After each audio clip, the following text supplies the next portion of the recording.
భగవంతుడిలో భేద దృష్టి చూడటం అనేది అది మహాపరాధం అవుతుంది. శివుడు వేరే, విష్ణువు వేరే, విష్ణువు కంటే శివుడు పెద్ద, శివుడి కంటే విష్ణువు పెద్ద అని అనుకోవడం మాత్రం చాలా పొరపాటు, అది మహాపరాధం. కర్మ విపాకం అనే గ్రంథం ఉంది.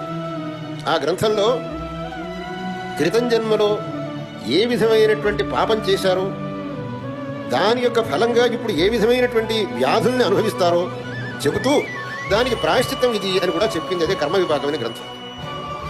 ఆ గ్రంథంలో ఈ కడుపు నొప్పి అనేది ఎవడికి వస్తుంది అనే విషయాన్ని చెబుతూ యో బ్రహ్మ విష్ణు రుద్రాణం భేదముత్తమ భావత సాధయేత్ ఉదర వ్యాధియుక్తో భవతి మానవ.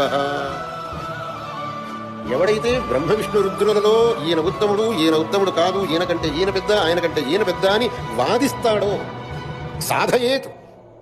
కొంతమంది చాలా ఆగ్రహపూర్వకంగా కాదు కాదు విష్ణువే పెద్ద, కాదు కాదు శివుడే పెద్ద అని వాదిస్తుంటారు. వాళ్ళు పై జన్మలో ఉదరవ్యాధియుక్తో భవతి. ఇది మీరు మేము చెప్పింది కాదు, ఋషులు చెప్పిన వాక్యం ఇది. ఏదో నా బొడిగాడు మీ బొడిగాడు కూర్చొని ఏదో శాస్త్రుడు గారిని కూర్చోబెట్టుకో శ్లోకం తయారు చేసి తీసుకొచ్చారనడం కాదు. ఇది ఋషివాక్యం. కాబట్టి భగవంతుడిలో ఏ విధమైనటువంటి భేదాన్ని మనం చూడటానికి వీల్లేదు సుమా.